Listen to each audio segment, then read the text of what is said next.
Selamat malam Sobat Binar semuanya. Ketemu lagi dengan kami di PT Berbinar Insightful Indonesia dengan brand kami bernama berbinar.in. Kami di sini adalah sebuah perusahaan yang berkecimpung dalam platform di bidang edukasi dan layanan psikologi, dan tentunya ini salah satu produk kami untuk kalian semua Sobat Binar yang ada di seluruh dunia gitu ya. Dan tentunya acara hari ini tidak akan ada tanpa salah satunya dengan masukan-masukan dari kalian dan keterlibatan kalian untuk bisa memeriahkan acara pada malam hari ini. Acara hari ini seperti saya bilang tadi adalah salah satu produk dari PT Berbinar Insightful Indonesia atau dengan brandnya dengan berbinar.in. Acara ini merupakan salah satu produk dari kelasnya Berbinar Class, dan ini merupakan produk gratis dari Berbinar di mana kalian bisa berkesempatan langsung ngobrol sama psikolognya Berbinar Insightful Indonesia yang hari ini adalah saya, Dani Sanjay Arvensia gitu, dan kalian bisa panggil apapun ya, Mas Dani, Pak Dani, apapun itu, yang penting kalian bisa tersampaikan apa yang menjadi selama ini bikin kalian jadi kepikiran, gak nyaman, overthinking, atau sebenarnya kalian ada unek-unek yang kalian penasaran mau ditanyain langsung ke psikolog. Nah, ini kesempatan yang langka banget, kesempatan yang berharga banget bisa kalian gunakan untuk bisa ngobrol bersama psikolognya Berbinar Insightful Indonesia. Harapannya apa? Dengan ngobrol sama kami, ngobrol sama saya, dengan psikolog yang Berbinar Indonesia, kalian jadi lebih yakin buat nyobain berbagai produk-produk lainnya dari Berbinar Insightful Indonesia. Yang salah satunya adalah ini, Berbinar Class, yang nggak lama habis ini kita juga akan punya produk kelas lainnya yang tanpa berbayar, yang buat kalian yang tertarik sama yang namanya digital marketing. Kita punya 101 Class Journey, yang itu ngebahas langsung tentang tips and trick tentang digital marketing dari pakarnya langsung, siapa, topiknya apa, berapa harganya, kapan, dan bagaimana cara mengaksesnya. Kalian bisa langsung cek di websitenya Berbinar Indonesia, atau langsung tanya ke adminnya Berbinar di TikTok ini maupun di Instagramnya Berbinar @berbinar.in. Lalu, selain kalian jadi tahu sebenarnya kami punya produk-produk kelas yang berkualitas, kalian juga bakal tahu kira-kira seperti apa sih bagaimana menangani, bagaimana psikolog menangani kalian yang sedang punya masalah gitu kan. Karena kami juga punya produk yang namanya Berbinar Counseling, dan itu punya dua macam layanan. Yang salah satunya adalah melayaninya dengan bertemu langsung dengan psikolog. Nah, yang satunya lagi dengan peer counselor atau konselor sebaya. Buat kalian yang sebenarnya masih bingung atau sungkan-sungkan sama psikolog, bisa nyobain dulu produk yang Berbinar, yang konselingnya sama konselor sebaya atau peer counselor, dimana itu yang seusia sama kalian, bisa lebih ngertiin kalian dengan gaya ngobrol, dengan situasional yang mungkin lebih cocok sama teman-teman Gen Z. Tapi kalau kalian yang pingin langsung dengan ketemu langsung sama pakarnya, langsung sama ahlinya, kalian bisa langsung sama psikolog. Tapi bukan berarti terus sama konselor sebaya atau konselornya Berbinar kalian nggak akan dapat kualitas yang sama seperti yang ada di psikologi Berbinar. Kenapa? Karena yang di konselor sebaya kami sudah memberikan pelatihan khusus buat mereka untuk bisa menangani kalian semua. Jadi teman-teman yang sudah menjadi seorang peer counselor di konselor sebayanya Berbinar, pasti mereka sudah cukup mahir untuk bisa membantu menangani kalian. So, jangan usah ragu lagi buat nyobain berbagai produk Berbinar, termasuk yang mungkin ini bakal cocok banget buat kalian adalah tes psikologinya Berbinar, atau kami istilahkan sebagai Berbinar Psikotes. Di sini kalian bisa nyobain buat cari tahu seberapa jauh sih potensi yang kalian miliki, kemudian kalian punya kelemahan, kelebihan apa, lalu bagaimana cara memaksimalkan potensi yang kalian miliki. Atau jangan-jangan kalian sebenarnya selama ini masih bingung kira-kira cocoknya masuk kuliahnya jurusan apa, buat kalian yang masih SMA mau ke kuliah, atau mungkin dari S1 mau ke S2 kira-kira mau lanjutnya ke jurusan seperti apa. Atau buat kalian yang sebenarnya sudah lulus S1 atau S2, kalian bingung cocoknya setelah dari lulus kuliah itu mau ngambil pekerjaan yang seperti apa. Nah, buat tahu lebih lanjut itu kalian bisa cobain tes psikologi yang ada di Berbinar. Harapannya bisa mengungkap kemampuan yang kalian sebenarnya miliki dan apakah ada kesesuaian dengan minat yang kalian miliki. Ini salah satu dari tes psikologinya Berbinar, selain tentunya berbagai macam tes yang ada di Berbinar. Kalau mau yang cobain dulu free trialnya, cobain dulu di tes gratisnya ada di websitenya Berbinar di berbinar.in. Itu tes kepribadiannya free dan kalian bisa dapetin hasilnya langsung setelah hasilnya tesnya dilakukan.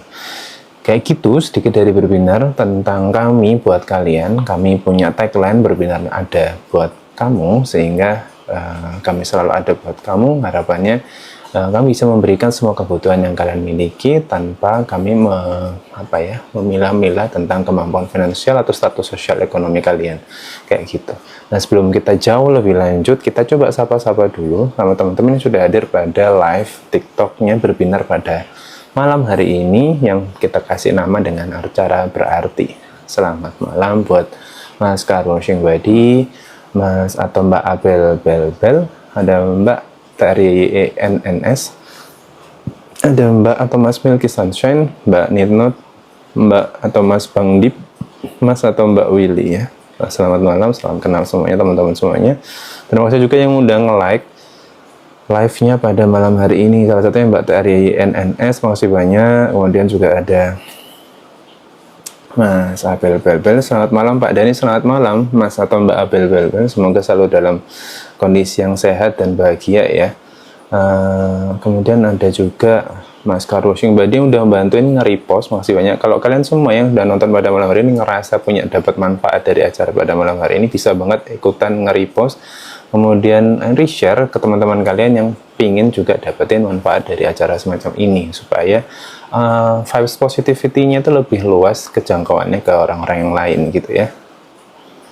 Selamat malam juga buat Mas Car Washing Body. Kemudian ada malam Pak Dani, malam juga Mbak atau Mas Milky Sunshine.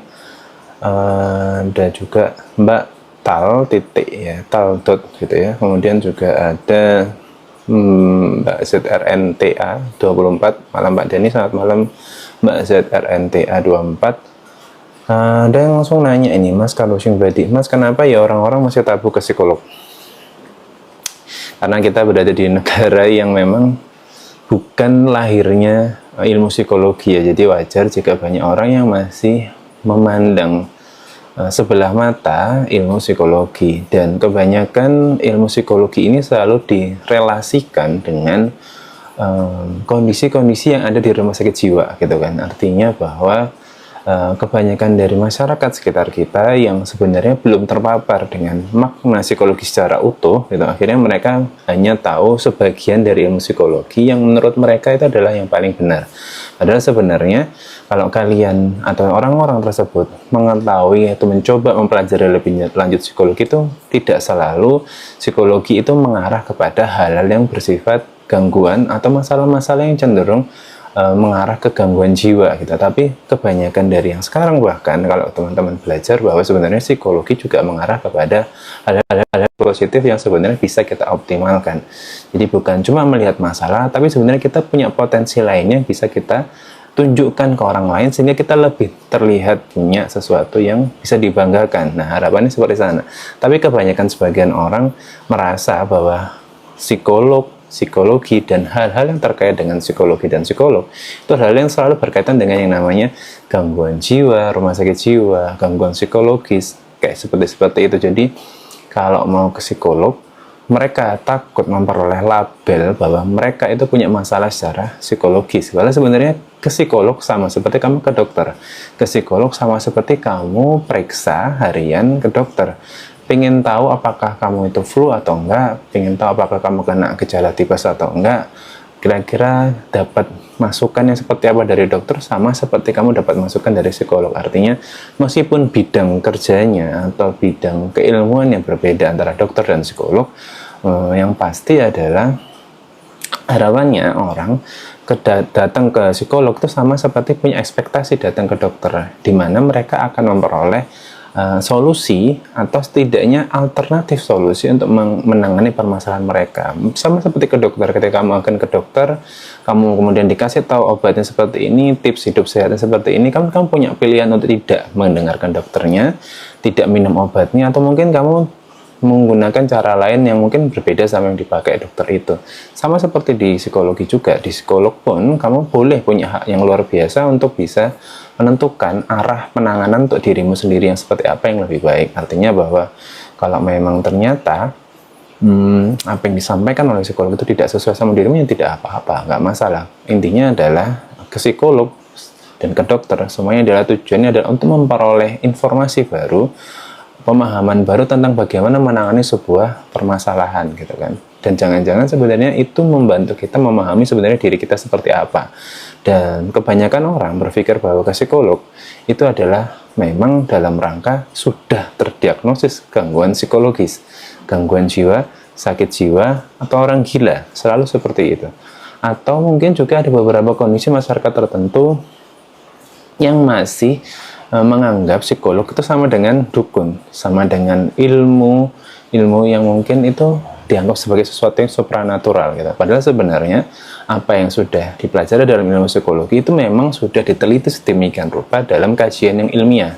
Jadi kalau kalian cek ke dalam Google Scholar gitu kan, atau mungkin kalian cek-cek di buku-buku yang teridentifikasi terstandar yang dia memiliki ISBN, kemudian juga artikel-artikel ilmiah yang sudah ber-ISSN, kebanyakan dari mereka pasti menghasilkan sebuah hasil-hasil penelitian yang mengarah kepada ilmu psikologi dan sudah terkaji secara ilmiah, baik itu melalui metode penelitian kuantitatif maupun metode penelitian kualitatif. Dua metode tersebut pasti mengarah kepada satu titik yang sama, yaitu ingin menunjukkan, memberikan hasil yang bisa bermanfaat buat masyarakat berdasarkan metode penelitian yang sahih secara ilmiah. Artinya bahwa ilmu psikologi yang mungkin dianggap bagian orang sebagai ilmu yang tidak bisa dibuktikan secara ilmiah, sebenarnya sudah dibuktikan secara ilmiah lewat berbagai penelitian yang ada di dalam artikel ilmiah atau buku-buku ilmiah yang memang sudah tersebar luas di sekitar kita gitu kan. Baik itu yang secara gratis bisa kita akses lewat buku-buku PDF, lewat Google Books, ataupun apapun itu, Kindle dan segala macam. Dan bisa juga lewat artikel-artikel ini bisa kalian akses secara gratis maupun berbayar di berbagai platform jurnal-jurnal yang ada di seluruh website-website internet gitu kan. Jadi artinya bahwa sebenarnya buat mereka yang masih punya anggapan bahwa ilmu psikologi ini merupakan ilmu yang bersifat klinik, ilmu yang bersifat supranatural, atau mungkin yang masih berkaitan sama dukun, atau mungkin hal-hal yang masih kurang bisa dibuktikan secara ilmiah, maka mereka kebanyakan mungkin belum punya kesempatan untuk bisa membaca lebih lanjut sebenarnya ilmu psikologi itu seperti apa. Akhirnya yang muncul dalam pikiran dia adalah ilmu-ilmu yang nggak bisa dibuktikan, jadi kenapa harus dipercaya, dan buat ke psikolog sesuatu yang nggak masuk akal, nggak bisa dipertanggungjawabkan segala macam. Artinya banyak dari mereka belum terpapar tentang ilmu yang sesungguhnya gitu kan. Jadi wajar banget jika mereka masih merasa tabu buat ke psikolog. Selain tentang ada stigma masyarakat tentang orang yang ke psikolog bahwa mereka akan dianggap sebagai orang yang gangguan jiwa, dan yang kedua adalah tentang sebenarnya mereka juga berpikiran bahwa jangan-jangan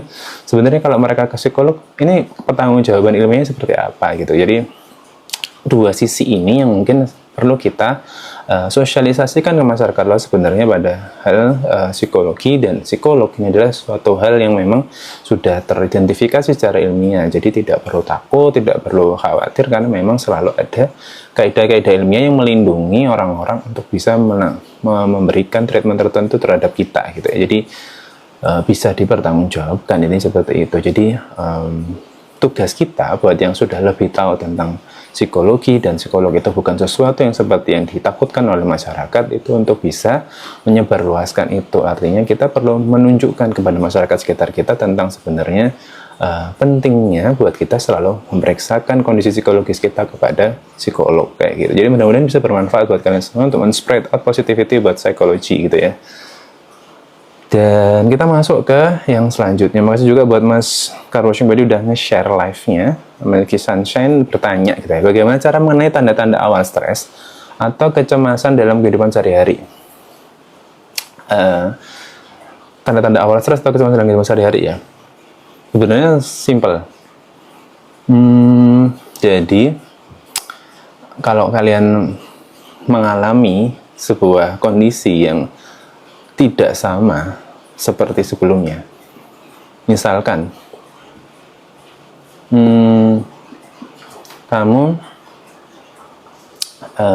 semacam, kalau misalkan biasanya gitu kan, biasanya kamu bisa bangun pagi dengan tidak capek gitu. Maksudnya bangun pagi jam 5 pagi gitu kan, terus kemudian badannya seger. Kemudian keesokan harinya ternyata kamu bangun pagi jam 5 pagi dengan kondisi yang tidak seger, pegel-pegel semua, capek semua, sulit bangunnya. Nah, tanda-tanda awal stres. Atau berikutnya, kebalikannya, kamu biasanya bangun jam 5 pagi dalam kondisi seger, kondisi fresh, tapi ternyata kamu baru bisa bangun freshnya di jam 6 atau jam 7 pagi. Jadi ada perubahan, sesuatu yang mungkin kalian selama ini nggak sadari, tapi sebenarnya itu menunjukkan tanda-tanda awal kalian sudah mengalami sesuatu yang stres atau kecemasan itu tadi. Jadi artinya ada sesuatu yang mempengaruhi cara berpikir kalian, membuat pola hidup kalian secara rutin itu menjadi tidak rutin lagi gitu. Biasanya rutin seperti itu enak, nyaman, ternyata tiba-tiba menjadi tidak nyaman dan tidak enak. Itu tanda-tanda awalnya. Kalau kita ngomong tentang kecemasan, salah satunya adalah misalkan kalau kita tadi saya bilang sesuatu yang rutin menjadi agak sedikit berubah rutinitasnya, kecemasan pun agak kurang lebih mirip-mirip. Ketika kita ngomong tentang cemas, maka bisa jadi kita gitu kan berhadapan pada sesuatu yang sebenarnya tidak pernah atau pertama kali kita hadapi. Jadi kita berhadapan pada situasi cemas. Misalkan biasanya kita berhadapan sama cowok, ya udah kita semua berhadapan sama cowok ya seperti itu. Tiba-tiba dalam kondisi tertentu pada cowok tertentu kita merasa berhadapan, ngobrolnya rasanya beda. Nah, ada jangan-jangan kita harus mengetahui dong, jangan-jangan ada sesuatu yang kita khawatirkan, ada yang kita cemaskan. Ada apa? Kenapa kok sama cowok yang satu kita ngobrol nggak kayak yang sama kita cowok-cowok sebelumnya? Atau sebaliknya juga seperti itu, buat cowok yang ngobrol sama cewek pun kayak gitu, punya teman cewek banyak, tapi ketika ada satu cewek yang mungkin menurut kalian ada sesuatu yang mempengaruhi kalian atau membuat kalian merasa dirinya cewek itu berbeda, maka kamu merasa bahwa komunikasinya terasa berbeda juga. Muncul rasa kecemasan itu akibat adanya cara berpikir yang berbeda juga. Ada harapan, ada ekspektasi yang mungkin tidak sesuai dengan apa yang kamu lihat dalam kenyataannya. Itu tadi tentang yang biasanya seperti apa, kemudian tidak seperti biasanya. Atau bisa jadi ini masalah tentang harapan dan kenyataan. Ada gap di sana, di mana sebenarnya kalau kamu ingin tahu tanda-tanda awal seperti apa, biasanya habis kamu nonton sesuatu, misalkan entah kamu nonton media, entah itu media sosial, media cetak, buku, atau apapun itu yang merasa kamu cukup bisa kamu yakini, kamu percaya, lalu ternyata setelah kamu membaca itu, kamu ternyata merasa bahwa oh ternyata seperti itu ya, kamu muncul sebuah keyakinan baru tentang suatu hal gitu kan.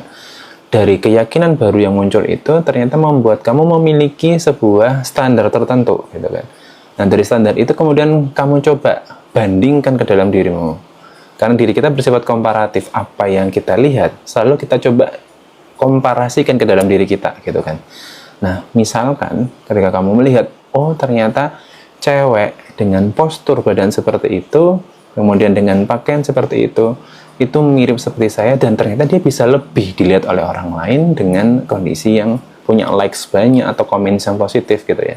Nah kemudian kamu membandingkan sama dirimu, aku juga memiliki badan yang kurang lebih sama seperti itu, tinggi badan yang sama, dan aku juga kayaknya punya baju mirip seperti itu, tapi kok aku nggak seperti itu ya, kok komen kepada saya, jumlah likes terhadap sosial media yang saya miliki kok tidak sama seperti orang itu. Nah akhirnya muncul perbandingan gitu kan, kenapa dia bisa, kok aku nggak bisa, kayak gitu. Akhirnya ketika kamu mencoba menerapkan itu ke dalam dirimu sehari-hari, akhirnya kamu merasa kok beda ya perlakuan orang pada saya. Akhirnya kamu khawatir besok-besok kamu melakukan hal yang serupa, kamu akan memperoleh perlakuan yang tidak menyenangkan kayak gitu.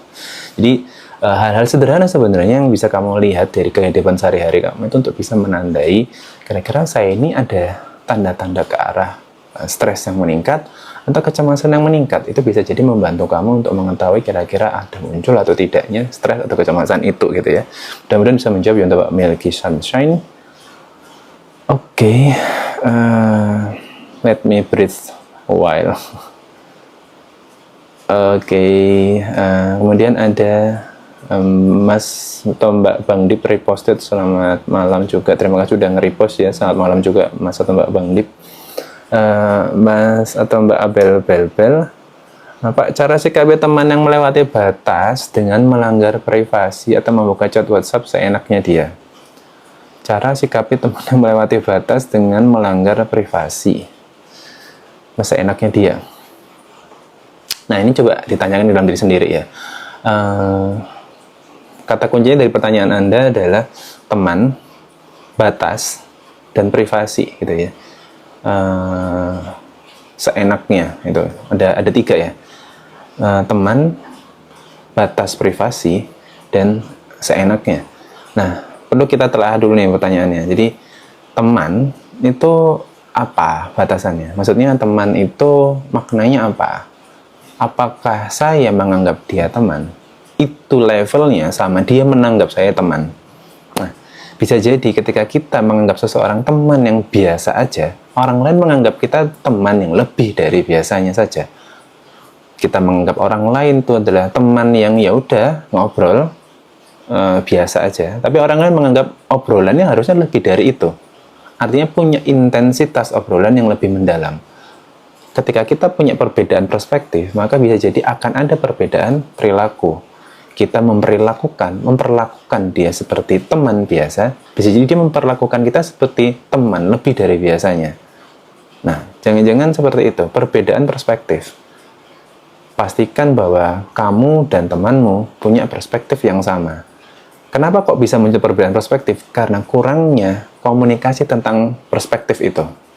Kenapa kita nggak ngomongin perspektif itu? Karena kita kadang-kadang lebih sibuk, lebih suka ngobrolin sesuatu yang bersifat surface aja, permukaan aja. Oh ya udah kita nonton coffee shop, atau kemudian kita ngakuin hobi bareng-bareng. Kita akan ngobrolin cowok yang sama, atau kita mungkin ngegosip atau apa segala macam. Aktivitas yang mungkin tuh bersifat permukaan yang mungkin karena kelihatan bareng-bareng. Mungkin buat kita itu hal yang biasa, buat orang lain lebih dari biasa. Ya. Peluang atau ruang momen untuk bisa ngobrolin sesuatu yang bersifat personal. Sebenarnya aku ini siapamu sih? Atau kamu itu nganggap aku apa sih? Lah itu nggak ada obrolan seperti itu, atau mungkin tidak sebanyak yang kita harapkan. Akhirnya muncul perbedaan perspektif. Pertama, tentang teman, batas pertemanan. Kedua adalah batas privasi. Kalau memang sudah dianggap sebagai teman, atau mungkin dia mengaku kita sebagai sahabat, gitu kan? Atau mungkin kita punya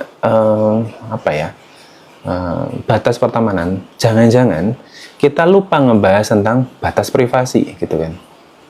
Kita tidak pernah mengungkapkan kepada teman kita tentang, ya kita berteman, tapi aku punya hak untuk tidak menyampaikan apa yang ada di dalam WhatsAppku kepada kamu. Nah itu ngobrolan seperti itu saya yakin juga perlu disampaikan, gitu. Jadi membahas tentang batas-batas pertemanan, batas privasi sejauh mana, apakah HP saya boleh sampai dipegang oleh kamu, atau sepertinya sebaliknya, atau seperti apa, itu perlu diobrolkan, gitu kan. Apakah yang dimaksud dengan chat WhatsApp itu sampai sebatas mana boleh dibukanya, atau kamu tidak boleh sama sekali, atau seperti apa, obrolkan itu. Pastikan masing-masing pihak bisa memahami batasan masing-masing privasinya seperti apa. Lalu sekarang kita ngomong tentang seenaknya dia, gitu kan. Nah, menurut kita itu sesuatu yang violating the rules about the friendship, gitu ya. Seenaknya, menurut kita itu tidak pantas lah, gitu kan. Tapi menurut dia itu bagian dari caring, gitu kan, bagian dari pertemanan, gitu kan. Nah, ketika kita tahu dia melakukan sesuatu yang sudah violating the rules, gitu kan, about the friendship, gitu kan, dan kamu harus menyampaikan apa yang ada di benakmu bahwa itu tidak nyaman. Yang namanya relasi itu bersifat dua arah, gitu kan. Kalau memang satu arah, berarti artinya ada satu pihak yang akan merasakan situasi yang toxic, gitu kan. Ini udah jauh ngomongin tentang toxic relationship. Kebanyakan, gitu kan, most of us, gitu kan, itu merasakan bahwa sebenarnya ada kondisi ketika kita itu punya hubungan, tapi kita doang yang ngerasain hubungan itu, gitu kan.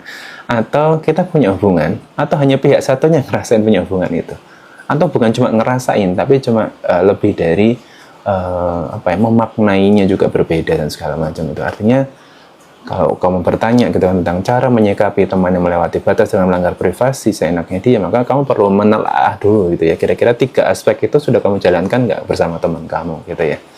Mudah-mudahan bisa menjawab ya. 5 minutes to end the show, dan ini akan kita jadi pertanyaan terakhir ya dari Mbak Melky Sunshine, Mbak atau Mas ya, Melky Sunshine, salam kenal. Bagaimana cara membangun kebiasaan self-care yang sederhana tapi efektif? Wah, ini kebiasaan itu perlu dibangun dari yang namanya awareness gitu kan. Terbiasa karena kita sadar pentingnya itu. Yang tersulit adalah sebenarnya itu. Kita tahu apa yang baik buat kita, tapi kita tidak bisa membangun di dalam diri kita gitu kan, bahwa itu yang terbaik buat kita, itu penting buat diri kita. Kesadaran itu yang kadang nggak kita bangun. Jadi kalau mau membangun kebiasaan self care yang sederhana tapi efektif, pastikan dulu kamu tahu betapa pentingnya itu buat kamu, gitu kan. Kalau sudah tahu itu adalah sesuatu yang penting, saya yakin kalau kamu tahu itu penting, maka kamu akan melakukan itu dengan sangat enjoy karena kamu tahu pentingnya itu. Kebanyakan dari mereka yang sekedar tahu itu bagus buat kesehatan, mereka kadang-kadang nggak ngerasain itu bahwa sesuatu yang sangat penting buat dirinya, sehingga tidak muncul motivasi untuk bisa menjalankan itu secara konsisten. Self care ini kan, kalau kita ngomong tentang self care, mostly tentang bagaimana cara memastikan supaya kebutuhan psikologis dan fisiologis kita terjaga dengan baik. Kalau aku mau mengartikan secara umum gitu ya, bahwa sebenarnya self care itu bahwa mengelola, merawat diri sendiri itu tujuannya adalah untuk kesehatan psikologis dan fisiologis gitu kan ya. Tujuannya ke arah sana. Jadi yang terpenting adalah kita tahu bahwa ini bagus iya, tapi ini penting, harus kita kerjakan. Kalau enggak kita kerjakan, maka akan enggak dapat manfaatnya buat diri kita. Jadi artinya pahami dulu, aware dulu bahwa sebenarnya ini adalah sesuatu yang penting. Jadi mau sederhana mau sulit, kalau kita tahu ini penting buat diri kita, maka kita akan effortful ya buat ngerjain itu gitu kan. Nah terus kalau sudah tahu itu penting, jadi yang harus dilakukan selanjutnya adalah sebenarnya source-nya gitu kan. Sebenarnya kalau kita ngomong sederhana sama yang kompleks, biasanya source-nya seberapa gitu kan. Kalau ngomong sederhana artinya ya source-nya mungkin ya yang ada di sekitar kita, yang masih bisa kita jangkau, yang memungkinkan kita lakukan dengan source yang seminim mungkin. Tapi kalau kita ngomong kompleks, berarti artinya kan source-nya begitu banyak, atau perintilan-perintilannya untuk bisa menjalankan self care itu sangat banyak sekali, bahkan bisa jadi melibatkan orang lain gitu kan. Jadi pahami dulu, kalau memang kamu sudah tahu itu penting, maka pilih yang paling minim source-nya gitu kan.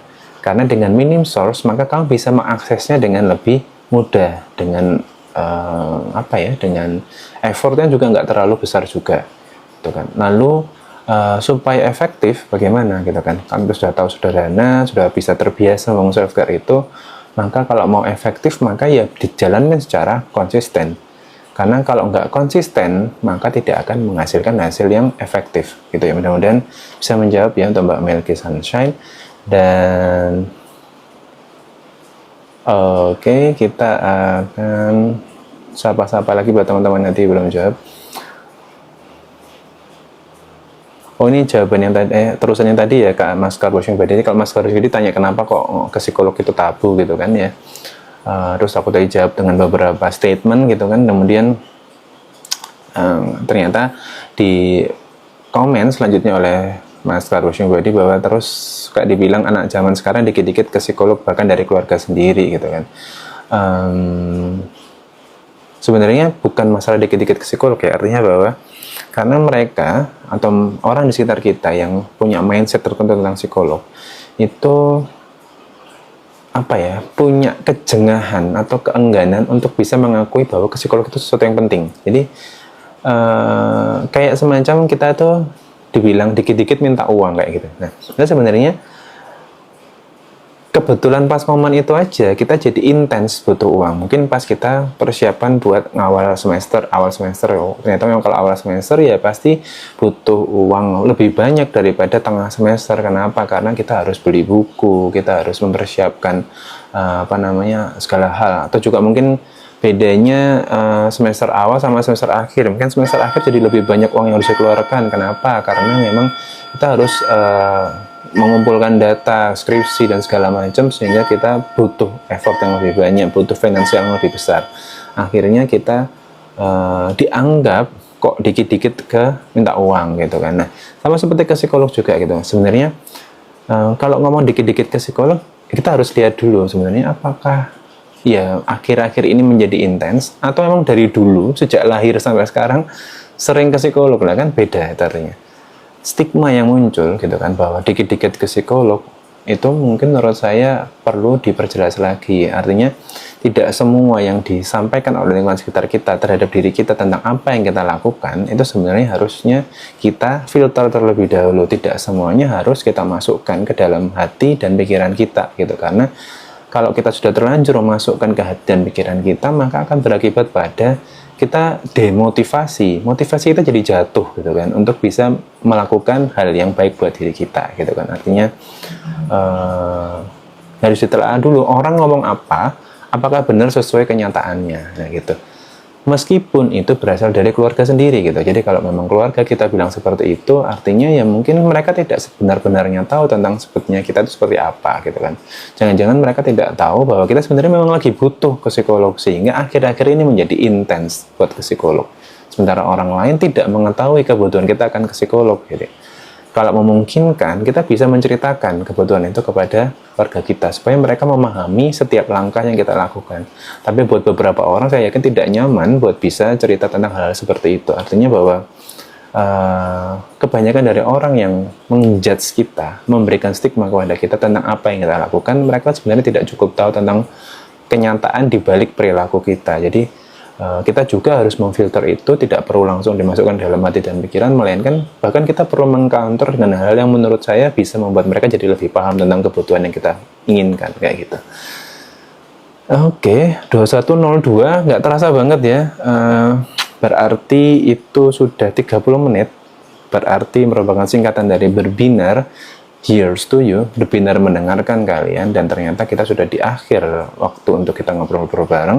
Terima kasih buat kalian semua yang sudah bertanya, dan buat kalian yang sudah terlanjur bertanya tapi ternyata nggak sempat buat dijawab, boleh banget buat tanya lagi, disimpan pertanyaannya, disampaikan di episode yang minggu depan gitu kan.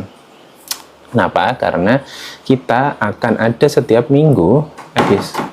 Kita akan ada setiap minggu, harapannya bisa menjawab semua pertanyaan yang kalian mau sampaikan. Jadi jangan pernah ngerasa kurang atau apa, karena kami akan selalu ada buat kalian. Jadi jangan kecewa karena kita memang terbatas waktunya 30 menit doang. Jadi jangan sampai besok kalau mau jawab tanya duluan maka datang lebih awal, komen lebih awal sehingga bisa dijawab lebih dulu gitu ya teman-teman semuanya. Kita akan ketemu lagi di episode selanjutnya di hari Minggu.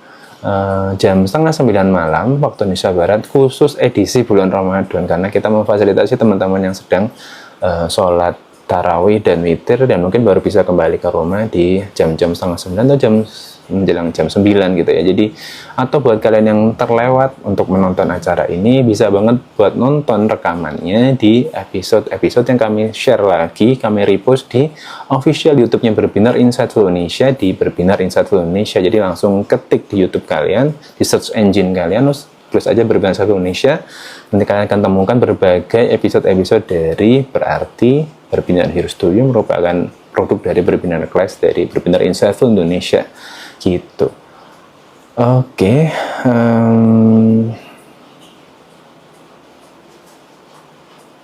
Mas Abel, Mbak Melvi Sansen juga, terima kasih juga buat kalian semua yang sudah hadir. Selamat malam, kita akan ketemu lagi di episode selanjutnya. Semoga bermanfaat, semoga lancar ibadah puasanya, karena Berbinar selalu mendoakan yang terbaik buat kalian. Selamat malam, assalamualaikum warahmatullahi wabarakatuh.